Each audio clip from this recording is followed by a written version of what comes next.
టైంలో పెట్టుబడులకు సంబంధించి పారిపోయారు అన్నటువంటిది ప్రచారం మాత్రమే చేశారు. రెండే రెండు ఉదంతాలు. అందులో ఒకటి కియా పరిశ్రమది, రెండోది వచ్చేటప్పటికి Amar రాజేది.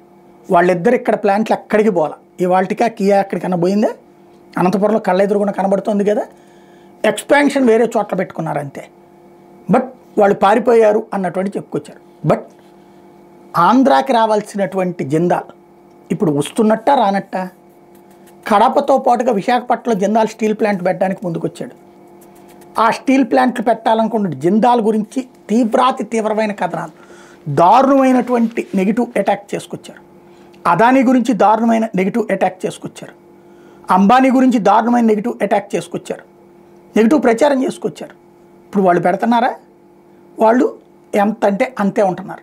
At the same time మనం ఏ జిందాల్నైతే కావాలని చెప్పి ఏడిపించే ప్రయత్నం, జగన్ని ఏడిపించడం కోసం జిందాల్ని ఏడిపిస్తే ఇప్పుడు ఆ జిందాలోళ్ళు ఇక్కడ దాని సంగతే వదిలేశారు. ఏది కడపలో పెట్టే పరిశ్రమ గురించి. ఇప్పుడు అదే జిందాలు దేశంలోనే, ఇది ప్రపంచంలోనే ఒక పెద్ద రికార్డుని సాధించింది. జిందాల్ కంపెనీకి సంబంధించి జేఎస్ స్టీల్స్ ఇప్పుడు వరల్డ్లోనే టాప్ 1గా నిలవడం అన్నటువంటిది ఇక్కడ కీలకమైనటువంటి అంశం.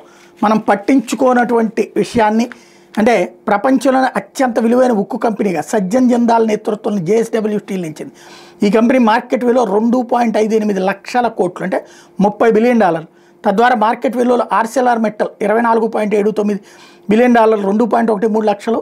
నిప్పన్ స్టీల్ $23.08 బిలియన్, 1.96 లక్షల కోట్లు వంటి అంతర్జాతీయ సంస్థలు దేశీయంగా టాటా స్టీల్ 1.95 లక్షల కోట్లు, సెయిల్ సుమారు 47,000 కోట్లను అధిగమించింది. ఏడాది జనవరి నుంచి ఇప్పటికీ జేఎస్డబ్ల్యూ స్టీల్ షేర్ ధర 18% పెరిగింది. నిఫ్టీ 50 సూచీలో ఏడాది బాగా రాణించిన వాటిలో ఈ షేర్ కూడా ఉంది. అయితే ఇప్పుడు వీళ్ళు ఆ జిందాల్ వెళ్ళిపోతున్నప్పుడు మేము మిట్టల్ని తీసుకొచ్చామన్నారు. ఆ మిట్టల్ వాళ్ళు విశాఖలో పెడతారన్నారు వీళ్ళు చెప్పుకొచ్చారు. ఇంతవరకు ఒరిస్సాలో అయితే వాళ్ళు ఆల్రెడీ ఎంఓయూ కుదుర్చుకున్నారు. ఇక్కడ ఎంఓయూ కుదుర్చుకుంటారా లేదా చూడాలి.